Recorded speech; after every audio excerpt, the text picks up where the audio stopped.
This is taking us to our final topic, our major topic. This is the last time. This is it.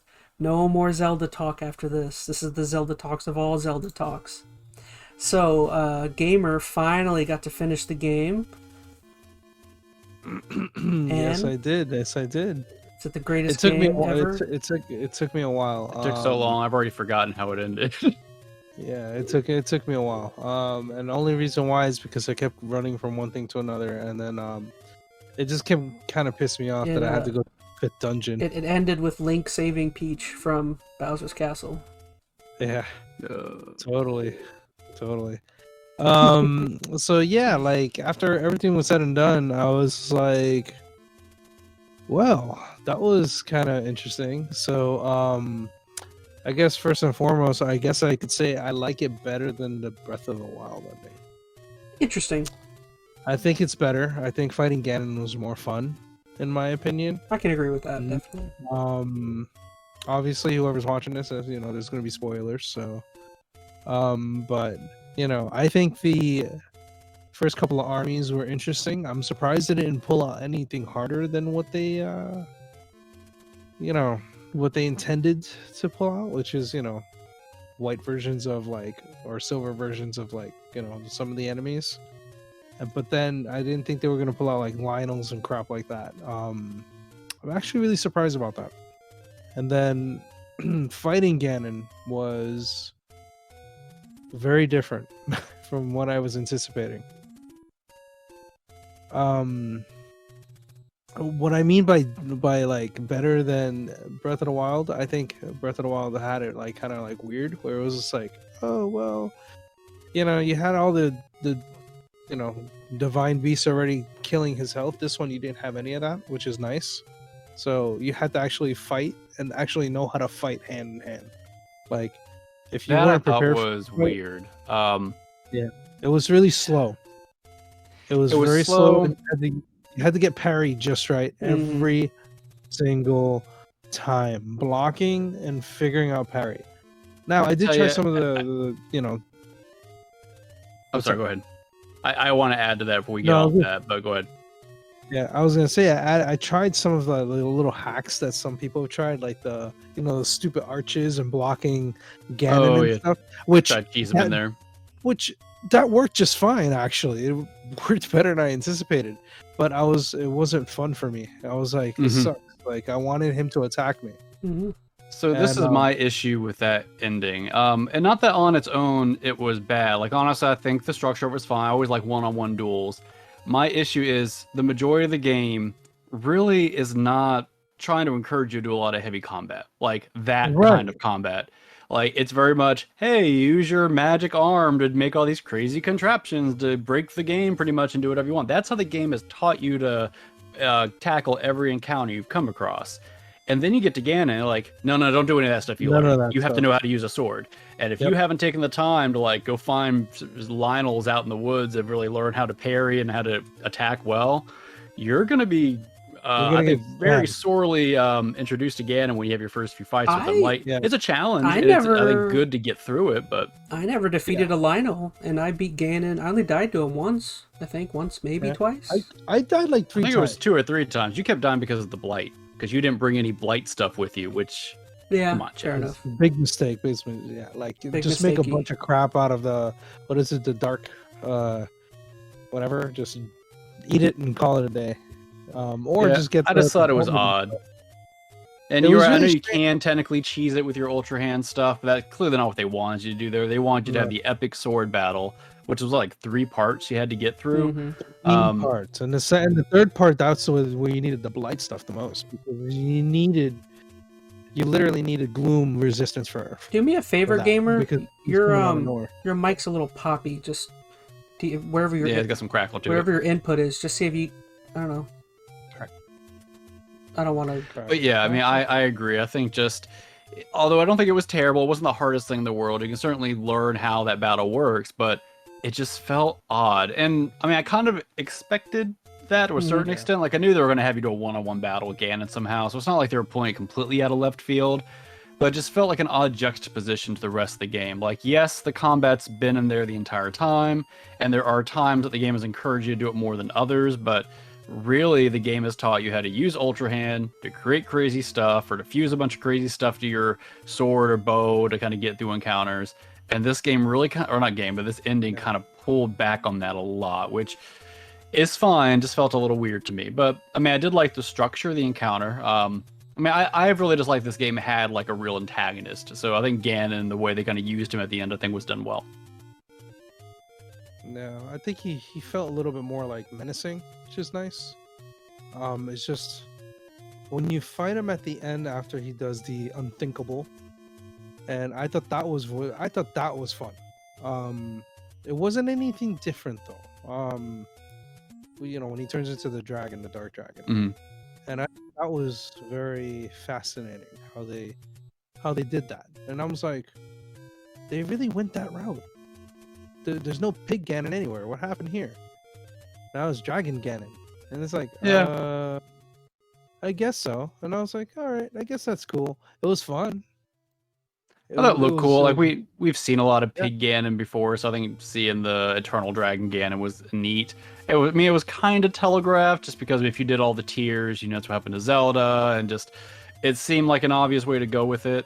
I am curious, at least the way I felt like it played. It was another kind of segment where you couldn't really lose, or it was really hard to lose. Yeah. Like I guess technically you could die. You let yourself but it was keep kind of falling like or something. It was kind of like the big pig beast in Breath of the Wild, where it makes you feel like you're fighting them, but you're not really fighting them. You're just kind of going through the motions at that point for the big epic scene, which is fine, but I didn't really feel overly satisfied when I stabbed him in the head at the end, because I felt like the game just was already kind of over, or kind of it would beat itself prior to that, which, you know, it was spectacle over anything else. Yeah, it was very Shadow of the Colossus style, and I thought that was neat for what it was. Like, obviously, I don't know how in the hell Chaz did it, but you obviously need gloom resistance in order to step on the guy, because if you step on him, you literally like get gloom. Like, I had no hardcore. gloom resistance. I was a man. I'm like, that is awful. My hearts were dropping. I was like, oh man, this is really. I had to like glide the entire time trying to like. That's what I did. I had stored up so many bombs that I pretty much bomb arrowed him 90% of the time. Yeah, that's a good idea. I ended up just going with the. You Oppenheimered him. Yeah. But yeah, you're 100% right on that. But I don't, it was okay. I mean, so I'm assuming we all got the same ending at this point. Mm-hmm. So I'm sure, because if you did enough of it, you pretty much get the, I don't know, I guess her turning back or whatever. Which I thought. I don't think they had different endings, did they? And then this, I know the last one did, but I don't know about this one. I don't remember. I could be wrong. I thought they all ended the same way. She turns back, you catch her as she's falling. I don't know how you don't both die at the end, but you know. Beats me. Beats the heck me. I thought it was harder getting to Ganon. That was rough. Like getting through the core, like of gloom. That thing sucked. Yeah, like, it wasn't. They took away everything from you. Like all of your avatars, they strip it completely. I'm like, oh no. And you start relying on, especially in the last one, where you start, using the robot to kind of walk on the gloom. You don't even have that anymore, and everything's after. I kind of like the big battle before the last one, the big wave oriented thing where you were taking on the four waves. Yeah, I kind of like those. Yeah. It was interesting. I just let the robots do all the work. Yeah, I did the same thing. I just all I do is just run around, and then they did everything for me. I'm like, oh, cool. I feel like I just kept running so they couldn't touch me, and every now and then I would I can't remember the characters' names. Who's the electric lady? I would just. I don't remember either. The Gerudo. Shoot the lightning bolt. I know I'm going to sound like impossible to please, because I am. I mean, Breath of the Wild, I remember I complained about the ending because you can basically skip the entire last dungeon and go straight to the fight. Yeah. So this game doesn't really let you do that. They force you to go through the big tunnel thing, but I didn't like that either. Maybe it's 'cause I just didn't like the tunnel Like, it felt super linear and kind of boring. It was just weird little combat encounter after combat encounter. It once again did not feel like a final dungeon. It just felt like a little bit of a slog or onslaught through, all these enemies, which in all the prior games, I mean, not all, I mean, Breath of the Wild being the exception, but most prior Zelda games, the final dungeon is a dungeon. Like, you have Ganondorf at the end you gotta fight, but there's still, like, dungeony things to do in it. So, I don't know.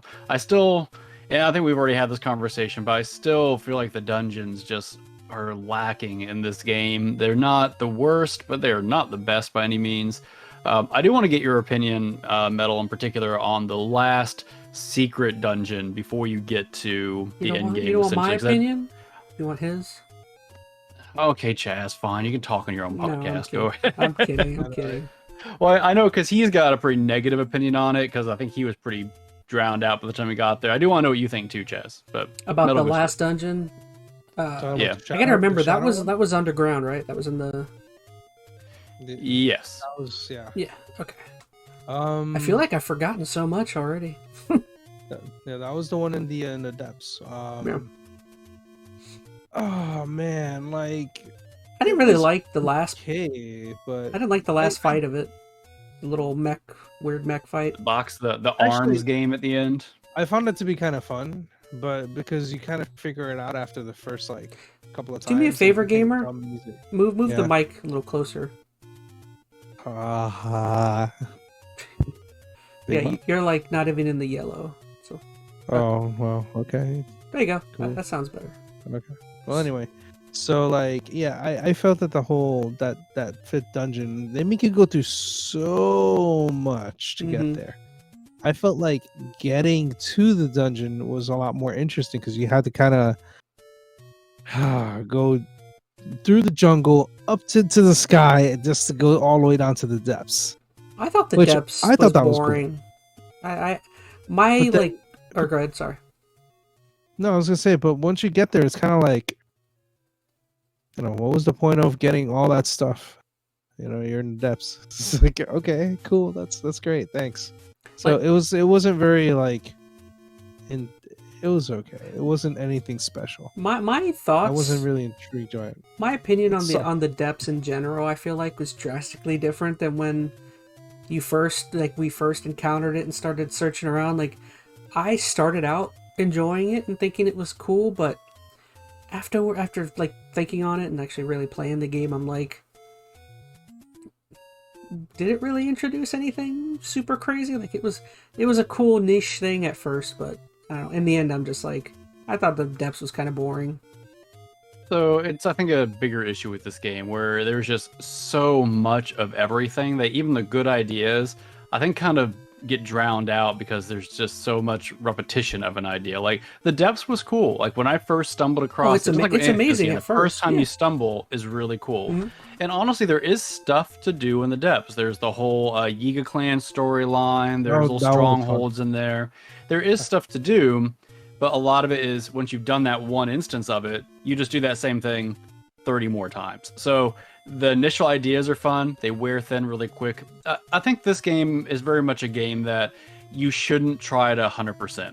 Like, I went through and I cleared out all the depths. Like, I mapped the whole thing, did all the routes, and I don't feel any better for it. Like, this is a game I think you should just take it very much at your leisure, enjoy bits and pieces of it, and never feel pressured to do too much, which I know is hard in this game because it wants to pull you in so many directions, but you kind of have to know when to restrain yourself. Otherwise, I know you have this issue, gamer. You get to that fatigue moment where you have tried to do everything the game has wanted you to do, and you're like, I'm just ready for this game to end. And then you get to the end, and I think then you're so fatigued, I think things can feel a little underwhelming just because you've either built up too much hype or you're ready to be done. Even if the game was really good at the ending, you would just feel like it's going to fall a little flat just because you're ready for it to be over. So I know I fell into that category a few times. See how Gamer approached Breath of the Wild.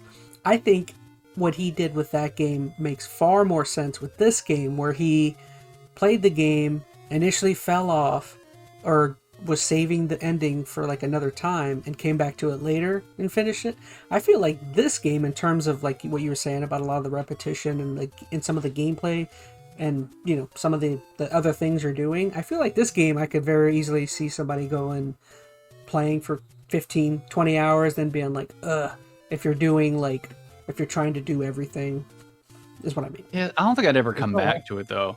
I think like if I stopped playing before finishing it and did something else, I think then I'd probably take time to at least take stock of what I played in Zelda and probably feel like, well, I think I did enough. Because honestly, once you've done a handful of the examples of different things, you've done a dungeon, quote unquote, you've done the depths, you've done a tower, you've done the whole game. Like you've done all the type of content the game has, and if that ever, I think, clicks and you realize that, there's no reason to really come back unless you just really want to see the end of the game, which of course, if you're a Zelda fan, sure, but honestly, if that's the case, you're going to plow through it the first playthrough anyway. I was going to say, honestly,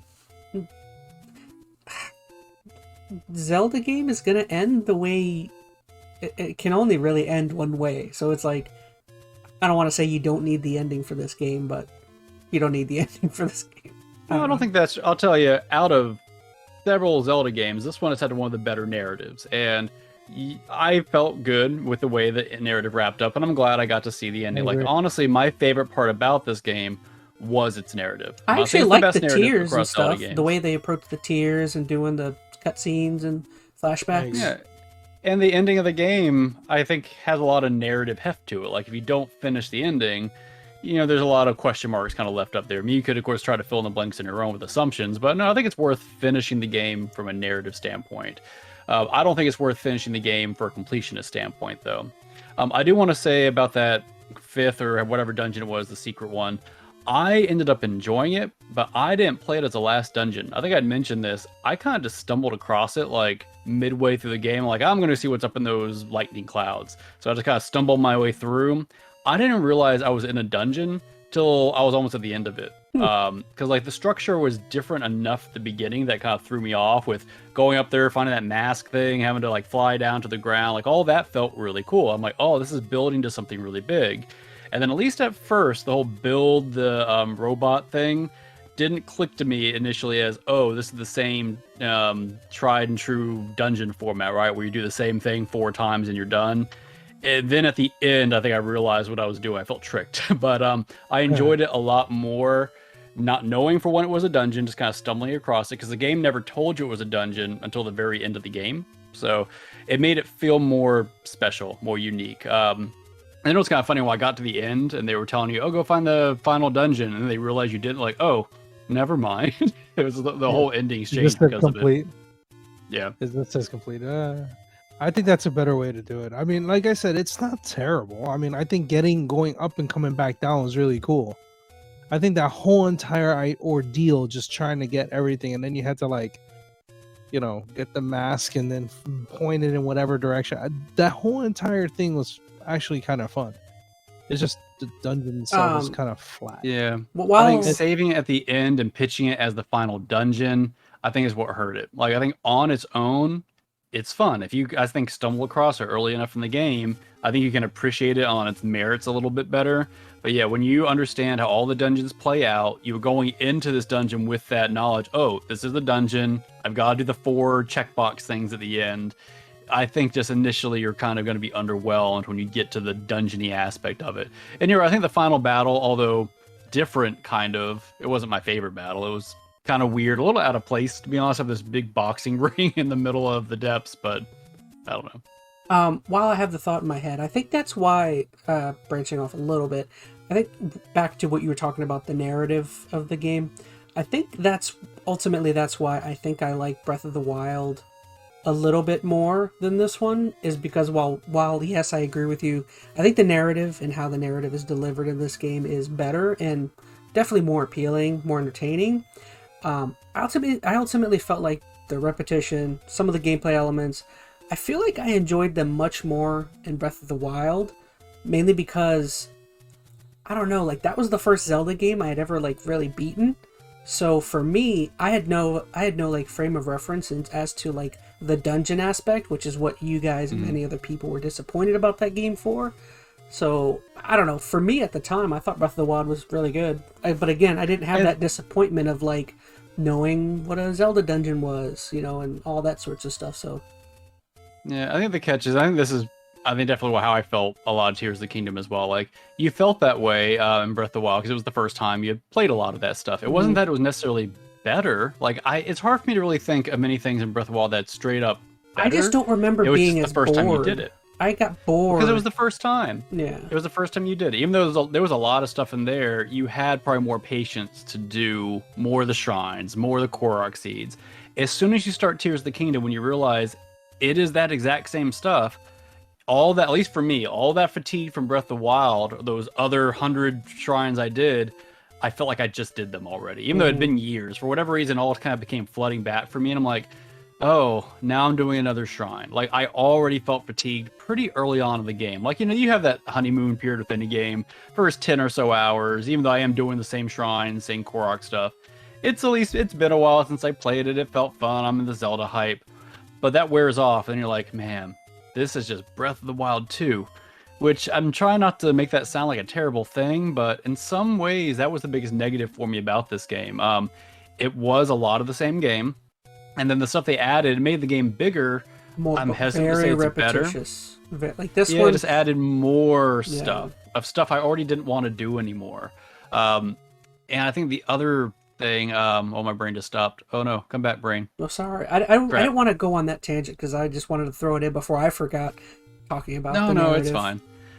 I don't know. It was a tough one. I definitely felt fatigued going into Tears of the Kingdom. When I wish I wouldn't have. It's not a bad game. Here's the other thing I didn't like about it. I still didn't really like Ultra Hand. I don't know. I thought it was fine for certain things, but for me, I feel like it really trivialized a lot of puzzles. And once again, that's why I like a Zelda game. I like a Zelda game for puzzle, narrative, the exploration stuff, although that is very much a key aspect of the Zelda game now. That's not the main reason I play the Zelda game. I have other games I play for the exploration side of things or the sandbox side of things. So for me, it didn't quite tick those boxes the way I would have liked. Some people are going to love this game for the sandbox and Ultra Hand, period. And that's all they want. They're going to go make giant robot monsters with big flaming gonads, and they're going to be super happy. That's not me, unfortunately. Although I like stuff about this game, I can't imagine I'm ever going to come back and play it. I also don't think I'm ever going to come back and play Breath of the Wild either. Like, they're both kind of in this spot where they were fun enough experiences. I enjoyed stuff about them. They're still not my favorite Zelda games, though. I think Breath of the Wild, to me, this is kind of similar to like the comparison of not exactly, but like The Last of Us versus Part 2. Like, I would much rather go play simply because Part 1 for me was a bit of a shorter it is a lot shorter of an experience, and I don't know, maybe it was a little simpler of a game, and I think that's what I would like about. I don't remember how long Breath of the Wild took to beat. I think for me, it took me around 30, 40 hours. So about the same as this one, really? Well, so it depends on how much you do. I think that's the big thing about this game. Like, I didn't play as much Breath of the Wild as I played Tears of the Kingdom. Like, for whatever reason, I would totally agree with dug that. into Tears I only of the Kingdom played Breath of the Wild for more. maybe 20 hours or something. Yeah, I basically, in Breath of the Wild, I did one big lap around the map, so I felt like I had seen the whole map. I didn't go into every little nook and cranny. I just did a big lap, and then felt like I'd done all the dungeons, and then went for Ganon. That's exactly and that what took I me a did. good 30 to 40 hours, and it still left some mystery there, but I felt satisfied. I didn't do that in Tears of the Kingdom. I did a lot. Still didn't do everything, but like the depths I told you I mapped out. I did a lot more exploration on the top. I messed around with the systems a lot more. I spent not quite 100 hours. I think I'm upwards of 90 something. So I spent a lot of time in this game, which probably didn't help. As I said, I'm already feeling fatigued. I felt fatigued at like hour 30 on this game, but I kept kind of going. There's just that moment though when you're playing this game when you realize you're not going to see anything new. I think it's just up to when you get that feeling. Is it going to be an hour 10, hour 30, hour 60? But there's a point where you're like, yep, this game's not going to offer me anything more than what I've already seen. And then I think you just got to beat the game. If you try to complete this game to 100%, I think that's going to wear it down more than it's going to do anything favorable towards it. So I said, I think that's what happened to you, gamer. I could tell just in our conversations, you leading up to it, you were just ready for it to be over. I think maybe if you had skipped out on a little more of the exploration and just kind of hit some of the big points and then moved your way to Ganon a little bit quicker, you probably would have had a better experience, but it's hard to say for sure. Yeah, I mean, at the end of the day, like, by no means was this game awful. This game was actually, in my opinion, it was obviously fantastic. If it wasn't overall, it was a great game to play. I mean, you know, this is just for everyone to know. We're bashing on it like hell, but not in a bad way. Like, we're just being the way we are, just kind of just poking at it. Hey, can I just real quick throw in though? I oh, go ahead. Sorry. No, I was just gonna say like. No, yeah, go ahead. I was just gonna say something I am kind of slowly getting annoyed by, but like Zelda's fan base is incredibly annoying. I think. Like, I think they're great games. Every fan base is incredibly annoying. Like the fervor around Zelda games is like I just like on a podcast I listened to recently from IGN, like one of the guys was talking about how this is the best game since Breath of the Wild, and it's the best game in the last 10 years. And I was like, come on, man! You have games like Hades, Returnal, God of War. There's like so many Spider-Man. There's so many games where it's like, really? But here's the thing: it's subjective. Everything is so subjective about games, and what you like in a game is not going to be what I like in a game. Like, I can really see how people will love this game, and this could be their favorite game. Like, it has, and as Metal was saying, this is a super high quality game. I mean, masterpiece, you can call it if you want. I mean, it has high quality production values. It has a good narrative. Even graphically, although it's on, potato Switch hardware, it still has a nice aesthetic to it. It looks good for what it is. Runs well enough. It's got fun mechanics. It's got a sandbox, and for a lot of people, that's going to do it for them. People love just a good sandbox just to play in, and that's what a game is. It's a place to play. Now, you might play a game differently. Like, I play a Zelda game not just to play in a sandbox. I want a challenging puzzle kind of scenario. I want to have this and that. So I think a lot of my critique here comes from, this isn't what I love in a Zelda game. I'm hesitant to go down that track or direction that a lot of people are going, where it's like, this isn't a Zelda game. I mean, Nintendo can take a franchise Final or Fantasy IP in whatever direction they want. Yeah, and I think that is fair, but I definitely don't think it's fair to say this is not my favorite type of Zelda game. And you get that, right? There were people who would love 2D Zelda far more than 3D. Okay, that was kind of one of the first big kind of paradigm shifts. And now this is still 3D, but it's a very different type of 3D. This is a open world explore first. There's a lot of stuff from the traditional Zelda things they pulled away from. It didn't even click to me. They pulled out some big Zelda stuff, like there's no Triforce in this game or the last game. Like, there's some big Zelda iconography stuff that's not here. And for me, probably because I grew up with Zelda, that means a little more to me. But for a new generation who doesn't care, they didn't play Ocarina. They're 13 right now. Their Breath of the Wild was their first Zelda game. Then this probably feels like the greatest thing, right? It's an expansion of what they did. It's got fun mechanics.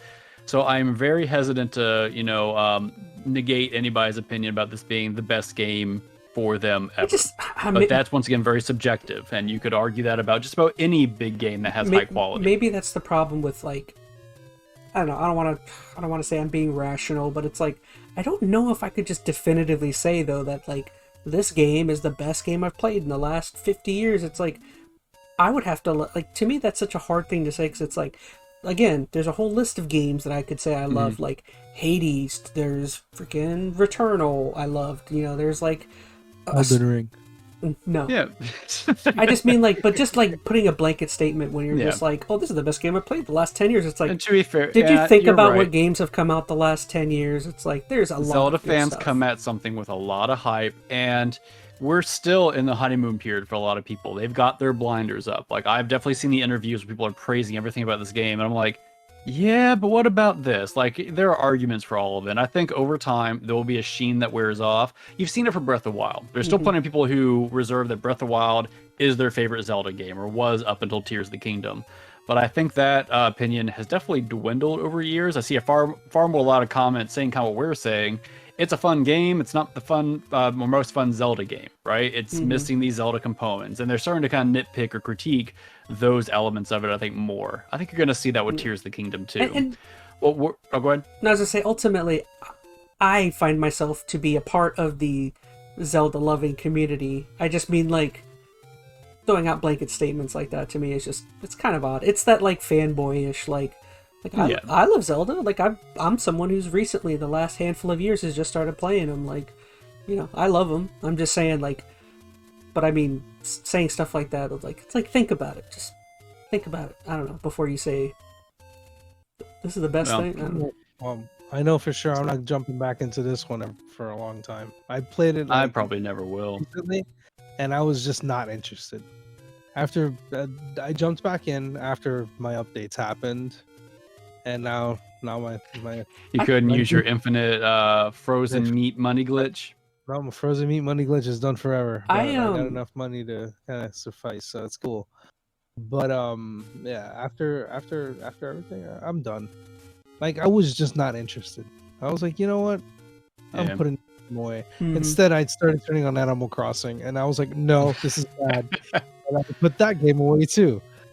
So I'm looking at Xenoblade Chronicles, if anything. Oh no. No, Another Final big game. Fantasy. I know. That's why I'm like, I think I'm just gonna go towards Final Fantasy.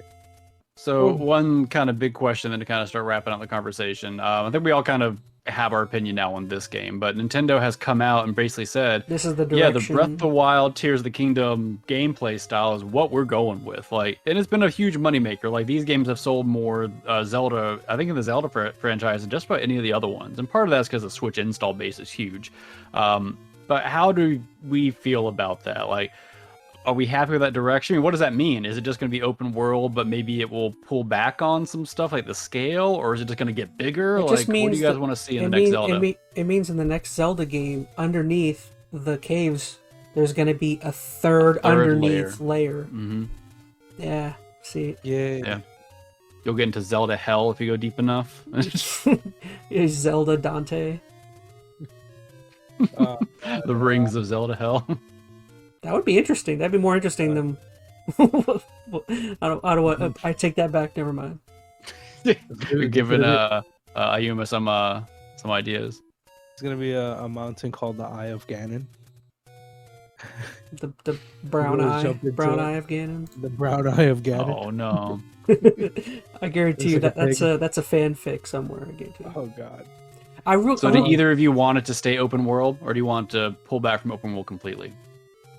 I would be. I mean, interested- it's a component that's fine, but it's just it shouldn't be main canon. I would be interested in a 2D. Like, go make a 2D game before you hit on the next 3D one. I don't know. I would like to see them go back a little bit and just do a 2D game for a little bit. Actually, I just thought about it. There are 2 new Zelda games that have just come to Switch. They're on the. Oracle of Ages and Seasons, yeah. Yeah. Oh man, I can't go back into that. Last time I went to, I beat those games so hard. I told you about that story, right, guys? Like I beat Ages, Oh, yeah. and then I went The to sto- Seasons, and then I went to Seasons, and I went The back to beat story. Ages. The story about you beating hard. I beat that game. I beat those games twice.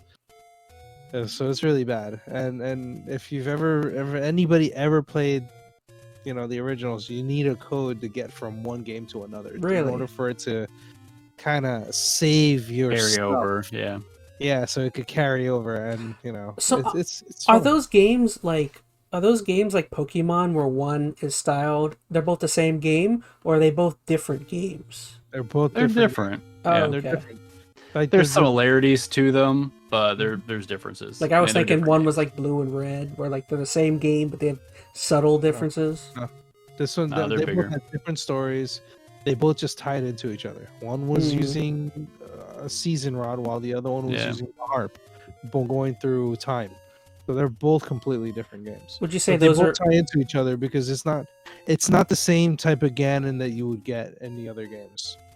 And if you've ever fully beaten a game, you will see it. It just doesn't So do you have it's to just beat? like a- You have to beat both games to get the full. to get the full ending. Yeah, Okay, interesting. yeah, you have to. Which yeah, one 'cause you're gonna technically be- comes first then? It I doesn't don't think matter. it really matters. I think technically I want to say Ages comes Ages, first, and but I then- could be yeah. wrong. I would say that too, but then when after playing both of them, it didn't really matter. It doesn't both, matter. You both play them and they both come out kind of the same. Yeah. Interesting. I don't know. I will just say, kind of wrapping out my opinion on where it should go. I don't mind the open world. I just like to see it scale down, like Yeah, almost so more like a hub-based kind of world. Like I like a little bit of exploration in there, like Twilight Princess, where you got to go around and explore Hyrule feel, and you got a little bit of, like a large-scale feel without being enormous. So I'd like to see them pull back something maybe half the size of Breath of the Wild, and then just curate things a lot more. Like, Yeah. I mean, maybe I'm basically asking for a more traditional Zelda with a little bit of open world, as opposed to all open world, a little bit of traditional Zelda. Just curious, without much reflection, where would you guys say this ranks in your favorite Zelda games? Ooh. It's mid tier for me somewhere. Yeah. It's right next to Breath of the Wild. I still am not sure if I'd put this above or below Breath of the Wild. They're really just kind of neck and neck for various reasons. I think I still like Skyward Sword best. I know I'm gonna be in the wrong camp, but I like Skyward Sword. Twilight Princess I like a lot. Majora's, Ocarina, like those four are probably sitting high for me. I think this is like my third or fourth beaten Zelda game, so it's not like I have a heck of a whole lot to. You got a lot to play. There's a bunch of them. I would say this is probably. So I would say it's Skyward Sword, Breath of the Wild. Then I would probably say this one, and then I would maybe say Link's Awakening, the remake I played. That's what I played so far. That. I heard it was. It was alright. It was pretty good. I heard it was pretty good. I liked it. I played the original twice, obviously. I need to finish Wind Waker finally. Never done that. Yeah, I'd probably rank this like 5th in my list if I was being generous. Yeah, and maybe I could bring it up a level. It depends on a few things, but yeah, it's just really kind of mid for me. What's your guys'? I'd be curious of your top three. What's your top three? I know Skyward's your one, right? Phoenix? Skyward's one. Twilight, is that up there? I don't know. Twilight, I really like Twilight. I forgot about Ocarina or something. One of the old school ones. I was forgetting about the old school. See, the thing about Ocarina, and even Majora's to a certain extent, although I loved Ocarina, it has been outclassed in every way by, like, Twilight Princess is like a modern day Ocarina almost, at least as far as like what it did. Yeah. So I mean, it's big for like the innovation that it brought to the table, but comparatively now, besides nostalgia, that's not the main game you'd want to go back and play. Yeah, Ocarina was really big. Like, kind of, if I was to play it again, I'm gonna probably say that the fields are empty as heck. Mm-hmm. Like, there's nothing in the field. Like, it's empty as heck. But the good thing about it is that there's a lot of things to do and there's a lot of dungeons. Mm-hmm. Like, oh crap, I gotta go through how many dungeons? You know, like there's like at least like 10 dungeons in that game, I think. 7, 8, 9, 10. Yeah, 10. There's like 10 dungeons. Or 11 if you 11 if you include Hyrule Castle. So I mean it's pretty well done. I've been wanting to play Ocarina and beat it. I've never done that, but I already know I would need walkthrough by my side. You don't need a walkthrough. Yeah, it's not that hard. I mean, not that hard. Ocarina doesn't need a walkthrough. Majora's arguably could. Majora's gets hard. The time mechanics get really convoluted if you're not careful. But the time I don't know. It's hard to rank them all. I mean, maybe that could be another Zelda combo we have at some point. Try to rank our Zelda games because there's so many of them. There are some that I haven't played either. So I'll have some gaps in my list. But this is not my top 3. Tears of the Kingdom. It's probably 4 or 5. One you guys don't talk about much. I think the problem is I wish if it wasn't a Zelda game, I know I said I wasn't going to go down this route, but it would be higher on a list of like open world exploration games. Maybe I'll put it like 2 or 3 in that, but in the Zelda list, it drops way down. Now I was just gonna say, Link to the Past is the one I don't think you guys. I don't even know if you guys like that one or not. I know that's one of the more popular ones. I like A Link to the Past. I like A Link Between Worlds better. Yeah, which is basically a pseudo sequel. Yeah, it kind of made the other one kind of like obsolete, kind of. A little bit. I mean, yes and no. Yeah, if I was to play that first and then play the other one second, I'd be like, yo, I'm super satisfied right now. Like, that's just kind of one of those games. We're not going to throw Zelda 2 in there. So I was going to say Zelda 2 is your favorite. No. No one talks about Zelda 2. Wand of Gamelon. That's the best one. Oh, boy. Now we're just getting goofy here. All right, so I don't know. Shoosh. What do we have anything else before we close up our thoughts on Zelda talk? No, I think we've said it all. At least what we can now. Cool. Well, there you go. That wraps it up. That's last time you'll be hearing about Tears of the Kingdom until Phoenix is right until we do some sort of ranking or tier list or something for Zelda games. So I don't know. What do you guys got going on?